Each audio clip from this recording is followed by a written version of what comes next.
before he became the enemy of all creation, before his name became synonymous with darkness, there existed a being of such breathtaking beauty that he stood in the very presence of God. His radiance outshone the stars, his wisdom surpassed all understanding, his music filled the courts of heaven itself. Yet this perfect being committed the unthinkable.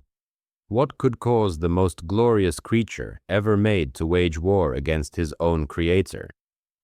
Hidden within the prophecies of Isaiah, concealed in the visions of Ezekiel, and revealed in the apocalyptic imagery of Revelation, lies a story that has haunted humanity for millennia. The story of Lucifer.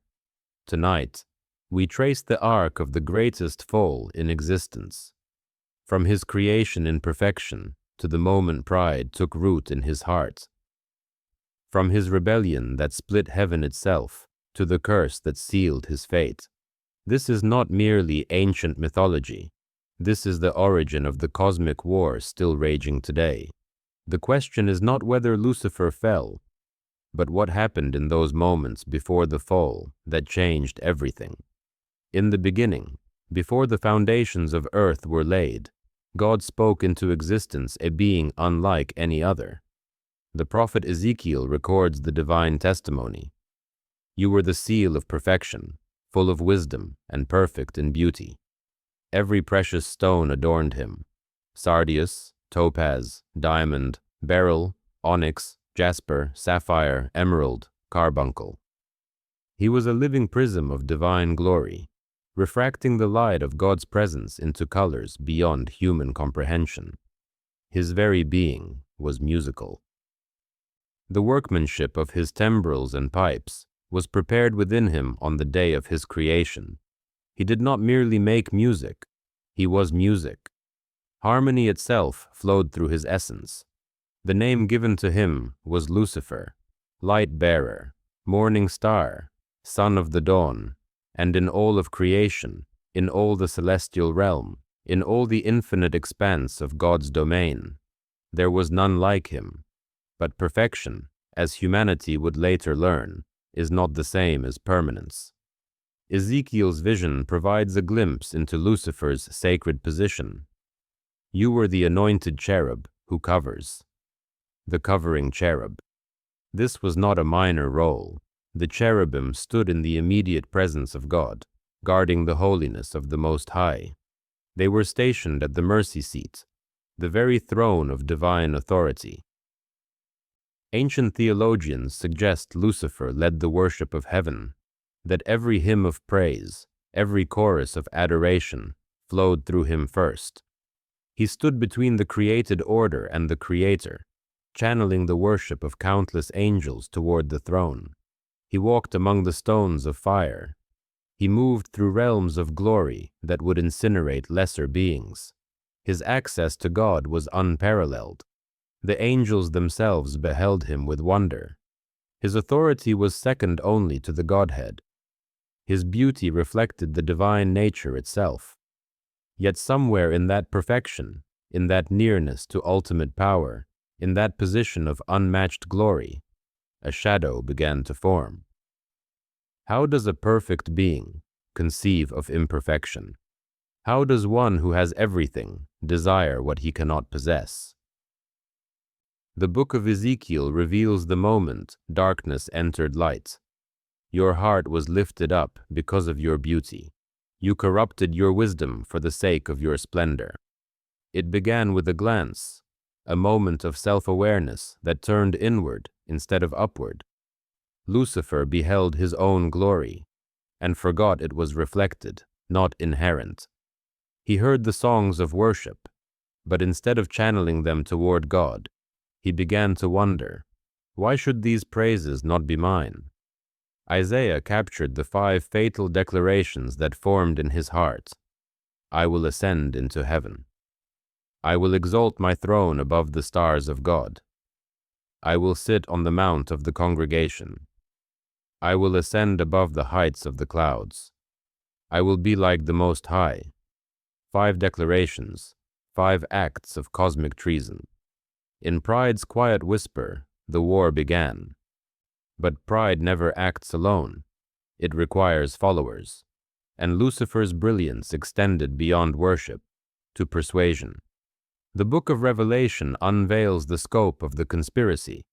His tail drew a third of the stars of heaven and threw them to the earth. A third, not a small faction, not a handful of rebels.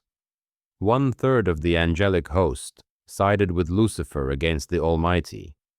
How did he do it? What argument could sway beings who dwelt in the presence of perfect love? Ancient texts suggest he questioned God's authority. He proposed a new order. He promised liberation from divine rule. He painted servitude as slavery and rebellion as enlightenment. The deception was masterful.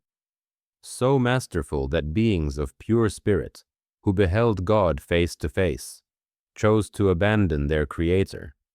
And then came the moment when words turned to action. When conspiracy became war. Revelation records it. War broke out in heaven. Michael and his angels fought with the dragon, and the dragon and his angels fought. The clash shook the foundations of eternity. Angels who once sang in harmony now met in terrible combat. Brothers in creation became enemies in war. But this was no battle between equals.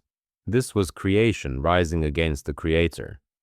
The outcome was never in doubt. And in that moment, Lucifer learned a truth that would define his existence forever. Pride cannot defeat omnipotence. Jesus himself witnessed it. Centuries later, he would tell his disciples, "I saw Satan fall like lightning from heaven." Not a gentle descent, not a gradual demotion. Like lightning, instantaneous, violent, final. In that fall, Lucifer lost everything. The covering of precious stones, gone. His position before the throne, obliterated. His beauty, corrupted into something terrible. Even his name was taken. Lucifer, the light-bearer, became Satan, the adversary. The morning star became the prince of darkness. Isaiah records his destination. How you are fallen from heaven, O Lucifer, son of the morning, how you are cut down to the ground. But he did not fall alone. The angels who followed him fell as well, transformed into demons, their glory exchanged for corruption. And here, cast down to this realm, Satan beheld something that ignited a new fury in his heart. Humanity, made in God's image, dwelling in paradise, possessing the relationship with God that he had forfeited. If he could not be like God, he would destroy those who bore God's image. The war that began in heaven moved to earth, and humanity became the battlefield. In the garden, Satan employed the same tactic that worked in heaven, questioning God's authority. Has God indeed said? The seed of doubt, the invitation to autonomous judgment. And it worked. From Eden forward, Satan's strategy has remained consistent. He seeks to corrupt what God creates, to destroy what God loves, to pervert what God declares good. He established himself as the God of this world, the prince of the power of the air. Every false religion, every corrupt system, every demonic manifestation throughout history traces back to his rebellion. But his obsession goes deeper than mere destruction. He craves what he lost: worship. Unable to receive the worship of heaven, he has spent millennia demanding the worship of earth. Every idol is a mockery of God's throne. Every occult practice is a perversion of divine communion. The Apostle Paul warned, "We wrestle not against flesh and blood, but against principalities, against powers, against the rulers of the darkness of this age." Humanity, the image bearers of God, remains his primary target. What he lost in heaven, he seeks to steal on earth, but his time is running short, and he knows it. In the garden where Satan achieved his first victory, God pronounced his ultimate defeat. "I will put enmity between you and the woman, and between your seed and her seed." He shall bruise your head, and you shall bruise his heel.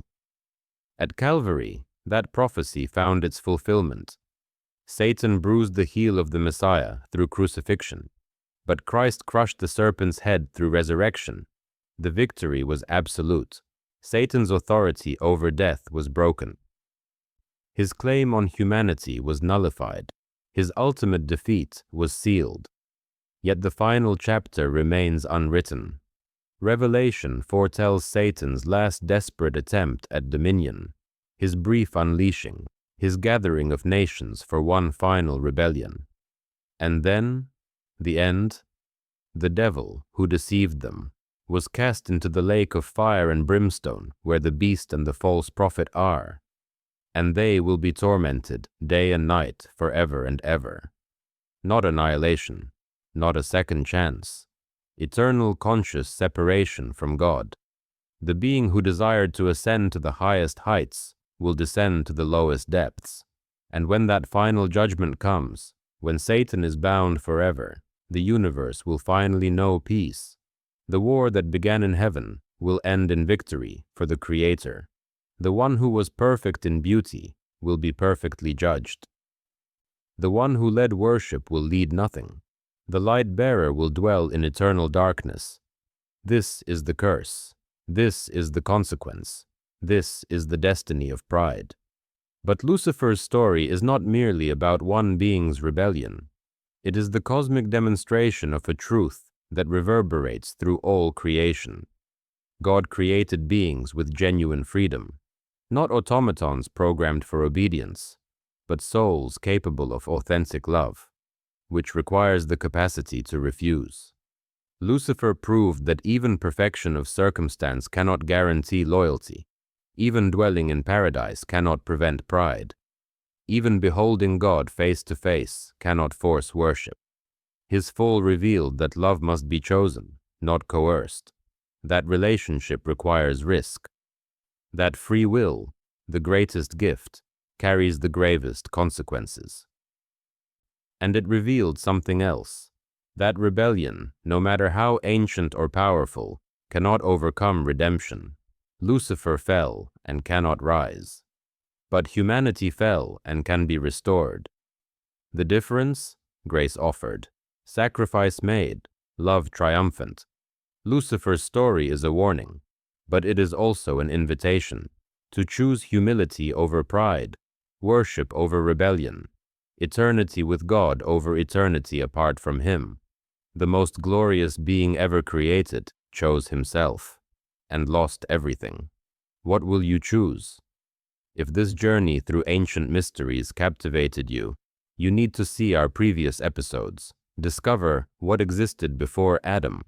Uncover the terrifying truth about the angels imprisoned in the Euphrates, and explore Noah's true origin from the Dead Sea Scrolls.